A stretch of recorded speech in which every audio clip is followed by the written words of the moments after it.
یہ باتیں کرنے کرانے کی ہیں کہ خود سے کام کر لینا سنت ہے؟ آپ نے 2 منٹ لگائے ہیں اور آپ نے کسی پر روب ڈال کے آپ فارغ ہو گئے۔ اخلاقی رویوں میں سب سے زیادہ ضروری تو دوسرے کا احساس کرنا ہوتا ہے۔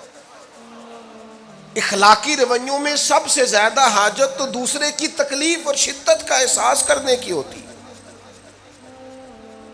میرے صاحب فرمایا کرتے تھے 10 منٹ کیوں انتظار کراتے ہو لوگوں کو؟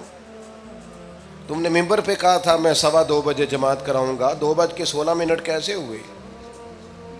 تمہیں اس کا پاس ہونا چاہیے تھا، تمہیں خیال ہونا چاہیے تھا کسی شخص کو کسی وجہ سے کوئی تکلیف، کوئی کسی اذیت کا شکار کیوں ہو، کوئی پریشان۔ میں اب تو الحمدللہ آپ اتنی بڑی تعداد میں آ گئے کہ جگہ آپ کے لیے مشکل ہو گئی، ورنہ شروع میں جب میں محافل کا ٹائم دیتا تھا تو میں وقت پہ چلا جاتا تھا۔ اگر کسی سے کہا ہے نا کہ 6 بجے آئیں گے تو 6 بجے چلے گئے، وہ کئی والی گھر والے پوچھتے سن تسی آ بھی گئے ہو،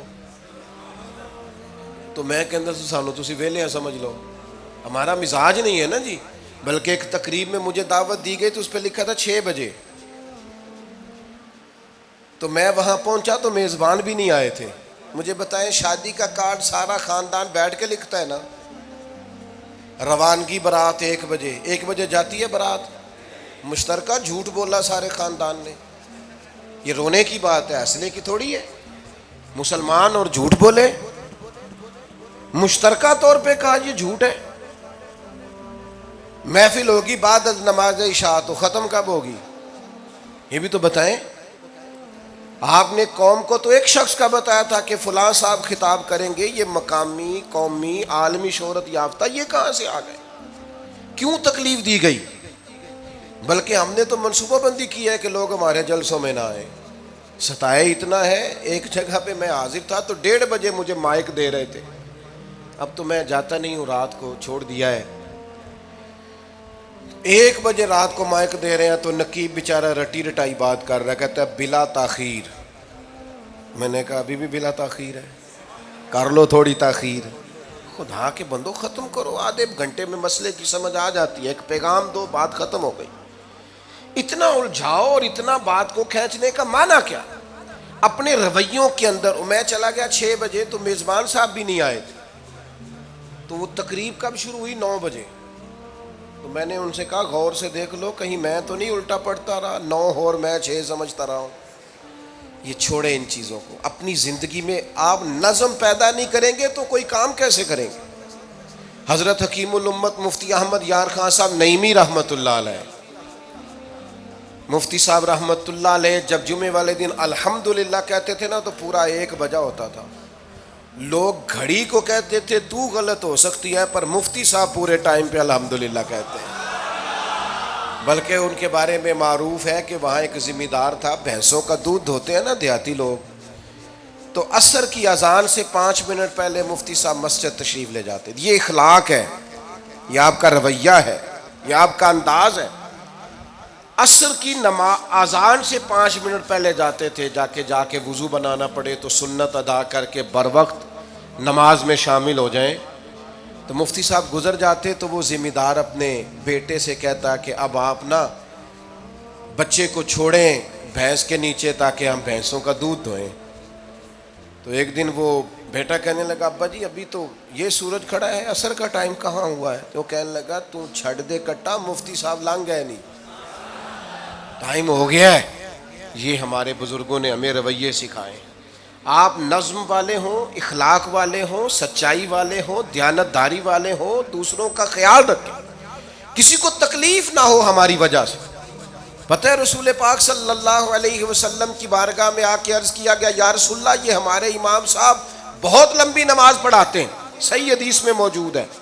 نماز ہی پڑھاتے تھے نا، قرآن ہی پڑھتے ہوں گے نا، کتنا اعزاز والا کام ہے۔ یا رسول اللہ یہ بہت لمبی نماز پڑھاتے ہیں۔ اللہ کے محبوب علیہ السلام نے بلا لیا، اور لفظ پتہ کیا ہے؟ حضور فرمانے لگے میں لوگوں کو دین کے قریب کرتا ہوں، آپ دور کرتے ہیں۔ فرمایا جب بھی نماز پڑھائیں معتدل پڑھائیں۔ اور خود حضور کا عمل کیا ہے؟ حضور فرماتے ہیں جب میں نماز میں کھڑا ہوتا ہوں تو میرا دل کرتا ہے میں لمبی نماز پڑھاؤں۔ ہمارا جب کسی شے کو دل کرے تو ہم چھوڑتے ہیں. میرا دل کرتا ہے میں لمبی نماز پڑھاؤں، لیکن حضور فرماتے ہیں پھر پیچھے سے کسی بچے کے رونے کی آواز آتی، میں سوچتا ہوں اس کی ماں پریشان ہوگی، میں نماز مختصر کر دیتا. اور میرے بھائیوں، نماز میں بھی لوگوں کا احساس، ہماری طبیعت ہی نہیں رہی. کوئی آدمی ہارن دے رہا پیچھے سے اور سامنے گاڑی میں دو بندے کھڑے، گاڑی مین روڈ پہ کھڑے کر کے باتیں کر رہے ہیں، اور وہ ہارن بجا رہا ہے تو کہتے ہیں ٹھہر جا، آگ بجھانی ہے جا کے. ایک تو آپ نے اتنا ظلم کیا کہ آپ نے روڈ بند کیا، اور دوسرا اخلاقی رویہ یہ ہے. اور میرے بھائی یہ بھی بد اخلاقی ہے کہ آپ اپنا موٹر سائیکل مین روڈ پہ کھڑے کر کے دکان پہ چلے جائیں، لوگوں کو تکلیف میں ڈالیں گے. اسلام اس کی اجازت نہیں دیتا. رستوں کے نشان مٹانے والے کو نبی پاک نے تنبیہ فرمائی، کسی کو تکلیف ہو، اذیت ہو.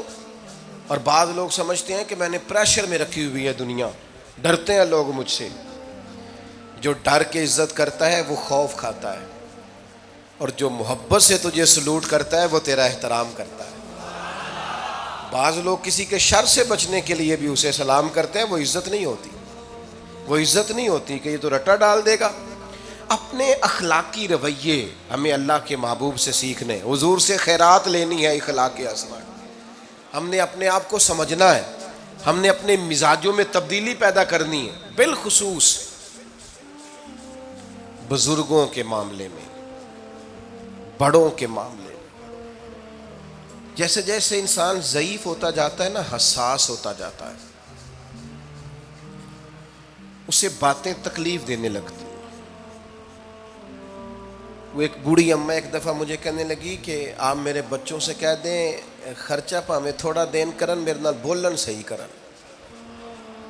وہ جب اپنی بیویوں کے سامنے میرے ساتھ تھوڑا والیوم اونچا کر کے بات کرتے ہیں آواز کا، تو مجھے تکلیف ہوتی. اپنا رویہ، لہجہ، اس پر غور ہو. جوانی میں ہی تو برداشت کرنا ہوتا ہے. اپنے مزاج کو کبھی بکھرنے اور ٹوٹنے نہ دیں. اور سب سے زیادہ بندے کا پتہ ہی تب چلتا ہے جب کوئی اسے پورا غصہ دلائے، جو پھر کنٹرول کرے، وہی تو کمال آدمی ہوتا ہے. آ کے کہا گیا تھا نا نبی پاک علیہ السلام کو کہ یا رسول اللہ وہ معاذ اللہ ان لفظوں کے ساتھ تانا و تشنیع کرتے ہیں، نقل کفر نہ باشد. تو حضور فرمانے لگے وہ پتہ نہیں کس کی باتیں کرتے ہیں، مجھے تو اللہ نے محمد بنا کے بھیجا ہے. میں تو محمد ہوں، اور محمد ہوتا ہی وہ ہے جس کی تعریفیں ہوں. وہ پتہ نہیں کس کی باتیں کر رہے ہیں، چھوڑو. وہ پتہ نہیں اس کی بات کر رہے ہوں گے جس کا وہ معاذ اللہ نام بگاڑتے ہیں. میرے عزیز، تھوڑا سا برداشت، اور آپ جملوں سے غور کریں، کسی کے لہجے سے غور کریں کہ وہ بندہ کہیں تکلیف میں تو نہیں، آزمائش میں تو نہیں. میں پہلے ہی مختصر تقریر کرنا چاہ رہا تھا، اب آپ لوگوں نے اور مختصر کرا دیا مجھ سے، تو میں بس بات کو سمیٹنے لگا ہوں، آپ غور فرمائیں گے. ایک دن نبی پاک علیہ السلام نے سید عائشہ صدیقہ رضی اللہ تعالیٰ عنہ سے فرمایا. حضور فرمانے لگے عائشہ جب آپ مجھ سے خوش ہوتی ہیں تب بھی مجھے پتہ چل جاتا ہے، اور جب آپ کے دل میں کوئی بات ہوتی ہے تب بھی پتہ چل جاتا ہے. تو سیدہ پاک عرض کرنے لگی حضور مجھے میری ماں روئے، میں اور آپ سے ناراض. تو کریم فرمانے لگے بتاؤں پھر؟ یا رسول اللہ فرمائیے. حضور فرمانے لگے عائشہ آپ کبھی کبھی قسم اٹھاتی ہیں؟ یا رسول اللہ اٹھاتی ہوں. فرمایا جب آپ خوش ہوتی ہیں تو کہتی ہیں مجھے رب محمد کی قسم، اور جب دل میں کوئی بات ہوتی ہے پھر کہتی ہو جناب ابراہیم خلیل کے رب کی قسم. پھر حضرت ابراہیم کی نسبت سے قسم اٹھاتی ہو. تو جناب عائشہ کہتی ہیں حضور کی بات سن کے جو میرا حال تھا میں بتا نہیں سکتی. یا رسول اللہ آپ اتنا خیال کرتے ہیں؟ یہاں تک خیال فرماتے ہیں کوئی کیا بول رہا ہے؟ کہتی میں نے فوراً عرض کی کہ یا رسول اللہ مجھے رب محمد کی قسم ہو، میری زبان سے نام ہی جاتا ہے، میرے دل میں آپ ہر وقت موجود رہتے ہیں. دل میں